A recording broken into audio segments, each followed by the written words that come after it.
Marlène, Marco et Jean-Claude sommes très heureux de te retrouver. Le thème du jour est l'avenir des riches.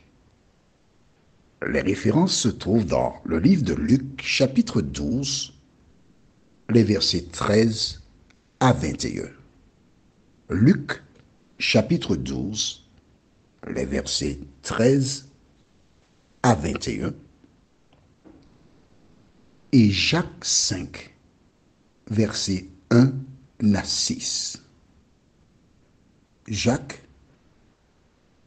chapitre 5, les versets 1 à 6. Notre thème est l'avenir des riches. Juste avant de le découvrir, j'invite toutes les personnes qui résident aux Antilles et ailleurs dans le monde de transférer ce message à leur patron, à tous leurs patrons, quel que soit le lieu où tu travailles, à toutes tes collègues, toute l'île, toute personne qui réside là où tu te trouves, aux maires, aux députés, aux sénateurs. Tout le monde doit savoir quel est l'avenir des riches. Je reprends les références. Luc chapitre 12, les versets 13 à 21. Jacques 5, versets 1 à 6. Prions. Notre Seigneur et notre Dieu, nous sommes heureux une fois de plus d'avoir la Bible à notre disposition. Nous sommes heureux car le Saint-Esprit conduit dans toute la vérité celles et ceux qui veulent connaître ta volonté. Alors que nous nous apprêtons à prendre le livre, merci de nous conduire encore et permets que nous ne soyons pas des auditeurs oublieux, mais que nous puissions nous appliquer afin de mettre la parole en pratique. Nous t'en prions au nom de Jésus et pour ta gloire éternelle. Amen. Je te rappelle que dans le reportage de Guadeloupe Première du 8 août 2024, on présente différentes situations, notamment la continuité territoriale.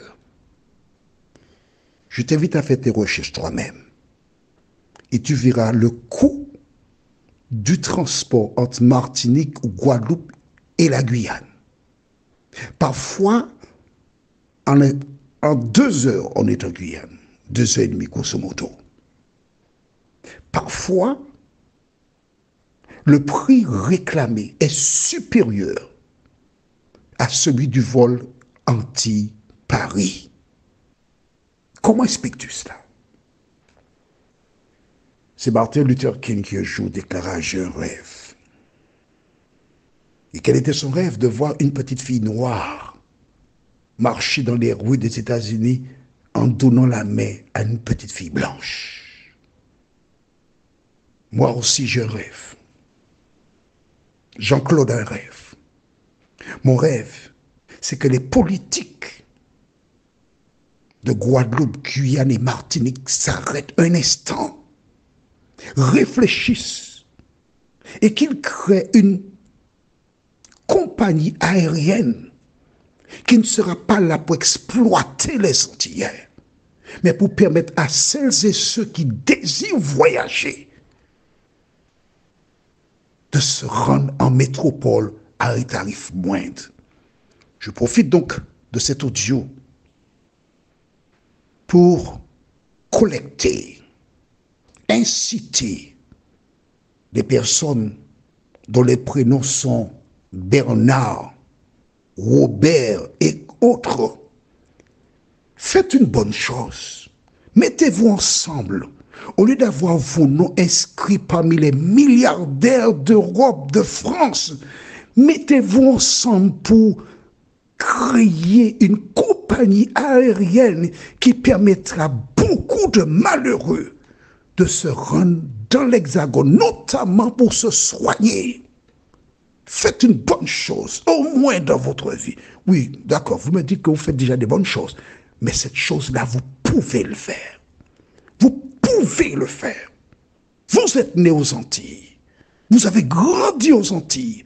Votre devoir consiste à venir en aide à celles et ceux qui, comme vous, sont nés aux Antilles. Maintenant, je te tutoie, je ne te connais pas, mais je te tutoie quand même parce qu'on est né aux Antilles. Écoute-moi bien, mon ami. Nous allons lire la Bible. Nous allons voir ce que Dieu dit de l'avenir de certains riches. Mais je ne voudrais pas que cela t'arrive. Prends la Bible. La Bible, c'est au livre de... C'est un livre. Il y a l'Ancien et le Nouveau Testament. On va dans le Nouveau Testament, dans Luc chapitre 12, versets 13 à 21. Luc 12. Alors, le premier livre du Nouveau Testament, c'est Matthieu, suivi de Marc. Luc, troisième livre du Nouveau Testament. Luc, chapitre 12. Je veux croire que la personne qui t'a transféré cet audio t'a montré déjà. Elle a déjà choisi la page et que tu as déjà lu la référence. Mais lisons ensemble. Luc 12, versets 13 à 21. Quelqu'un dit à Jésus, du milieu de la foule, « Maître, dis à mon frère de partager avec moi notre héritage. » J'ouvre une parenthèse. Je pourrais lire ce verset autrement. « Maître, dis à Bernard de partager les biens avec moi. Dis à Robert de partager les biens avec moi. » Jésus lui répondit, « Ô homme, qui m'a établi pour être votre juge ou pour faire vos partages? » Puis il leur dit, « Gardez-vous avec soin de toute avarice, car la vie d'un homme ne dépend pas de ses biens, fut-il dans l'abondance. » Alors dans ma Bible, c'est différent, c'est écrit. Puis il leur dit, « Robert et Bernard, gardez-vous avec soin de toute avarice. » Il existe des sociétés où des gens ont placé de l'argent, avaient la connaissance, et dans leur budget, ils prévoient par exemple en 2023 de faire 5 millions de bénéfices. S'ils font 4 999 000, ils déclarent qu'ils sont en déficit parce qu'ils n'ont pas atteint les 5 millions. Ils veulent toujours avoir plus. Alors, Jésus va raconter une histoire. Écoute bien. Verset 16. Et il leur dit cette parabole. Les terres d'un homme riche avaient beaucoup rapporté. Et il raisonnait en lui-même, disant, « Ah, que ferai-je, car je n'ai pas de place pour serrer ma récolte. Voici, dit-il, ce que je ferai. J'abattrai mes greniers. J'en bâtirai de plus grands. J'y amasserai toute ma récolte et tous mes biens. Et je dirai à mon âme, ah, mon âme, tu as beaucoup de biens en réserve pour plusieurs années. Repose-toi, mange, bois et te réjouis. » Mais Dieu lui dit, « Insensé, cette nuit même, ton âme te sera redemandée. Et ce que tu as préparé, pour qui sera-t-il? Il en sera ainsi de celui qui amasse des trésors pour lui-même et qui n'est pas riche pour Dieu. » Tu as compris ça? Tu n'as pas besoin que je t'explique. D'accord? Tu me diras, oui, mais ce que j'ai fait, c'est parce que mon père avait légué, puis j'ai continué. Et j'ai des enfants, j'ai des neveux, j'ai des nièces. Mais je te parle de toi, Bernard. Toi, Robert. Qu'est-ce qui compte pour toi? Regardez les chiffres des millions que tu n'utiliseras jamais. tu n'utiliseras jamais. Tes enfants bénéficieront, mais que font-ils avec cet argent? Leur plaisir personnel, alors qu'autour de toi, il y a des personnes qui souffrent, qui n'ont pas les moyens pour manger. Tu peux manger du beefsteak du matin, midi et soir. Il y a d'autres personnes qui se contentent seulement des tripes. Tandis que d'autres ne peuvent pas avoir les tripes. Si tu crois en Dieu, ton devoir, c'est de réduire le montant des bénéfices afin d'aider les malheureux et qu'ils vivent autrement. Alors, qu'arrivera-t-il? Allons maintenant au livre de Jacques, chapitre 5, versets 1 à 6. À vous maintenant, riches, pleurez et gémissez à cause des malheurs qui viendront sur vous. Vos richesses sont pourries et vos vêtements sont rongés par les teignes. Votre or et votre argent sont rouillés, et le rouille s'élèvera en témoignage contre vous et dévorera vos chairs comme un feu. Vous avez amassé des trésors dans les derniers jours.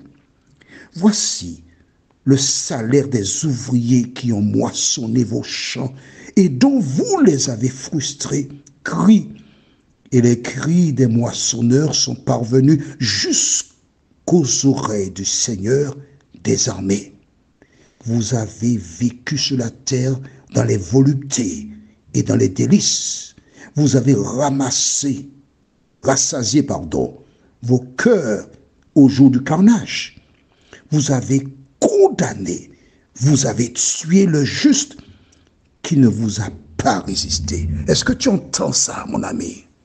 Jacques, Félix, Robert, Bernard, la Bible déclare, vous avez tué le juste. Les moissonneurs qui travaillent pour toi, qui ne peuvent pas acheter un véhicule. Et quand certains peuvent en acheter, tu vois qu'ils ont une vieille Bradiac bonne pour le carnaval. Et toi, tu changes de voiture chaque 6 mois. Peut-être. Tu trouves ça juste? Mais qu'est-ce que cela te coûte de changer de voiture, d'offrir le véhicule à un petit malheureux qui n'a pas les moyens de faire l'acquisition? Que penses-tu? Qui que tu sois. Je ne parle pas qu'à Robert et à Bernard, mais je parle à toutes ces personnes vous qui êtes riches. La Bible déclare que Dieu entend les moissonneurs, les ouvriers qui vivent difficilement avec le salaire. Et vous devrez rendre compte au retour de Jésus. Prions. Notre Seigneur et notre Dieu, le 29 septembre, des personnes feront des actions pour interpeller. Mais nous savons fort bien, Seigneur, que toutes ces personnes qui ont le virus de la cupidité sont malheureusement sourdes aux appels du peuple. Mais Seigneur, le peuple n'a pas à crier vers ces hommes, mais à crier vers toi. Permets que toutes celles et ceux qui ont les moyens, toutes celles et ceux qui entendent, réalisent que le moment est venu pour elles, ces personnes, de te rendre la gloire qui t'est due, en soulageant les malheureux et en permettant à tous qui avons le même souffle de vie de te glorifier. Fais-nous du bien, nous t'en prions. Au nom de Jésus et pour ta gloire éternelle. Amen. N'oublie pas de l'envoyer au préfet aussi, au conseil régional, conseil général, à toutes les personnes, je te dis. Et prie afin que le Saint-Esprit visite ces derniers et l'Éternel fera du bien. Que l'Éternel continue de nous bénir.